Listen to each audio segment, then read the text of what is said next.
It wasn't flashy, it wasn't fast, but the Renault 4 wasn't trying to be either.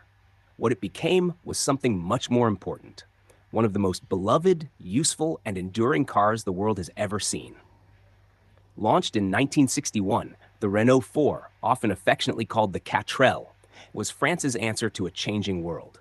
People were moving, working, exploring. Families were growing, cities were expanding, and Renault knew they needed a car that could do it all without breaking the bank. What they delivered was a revolution on wheels. The Renault 4 was France's first mass-produced front-wheel drive car, and it had a practical five-door hatchback body that was way ahead of its time. It wasn't trying to impress anyone. It was trying to help everyone. Farmers, students, postmen, even priests drove it, and they loved it. The design was simple but smart. Its tall body and soft suspension made it surprisingly comfortable on rough country roads. It had a flat floor, folding rear seats, and loads of cargo space. Need to haul crates of apples? No problem. Driving across a field? The Renault 4 could handle it.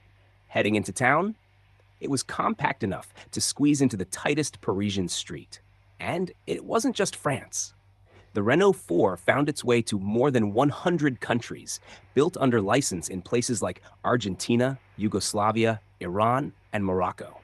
Over its astonishing 31-year production run, more than 8 million units were sold, making it one of the best-selling French cars of all time.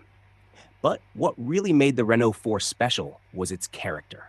It had that unmistakable charm, the quirky front grille, the Spartan but cheerful interior, the unmistakable putter of its small engine.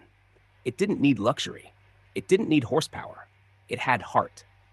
Even today, the Renault 4 is remembered not just as a car, but as a symbol of freedom, practicality, and simplicity.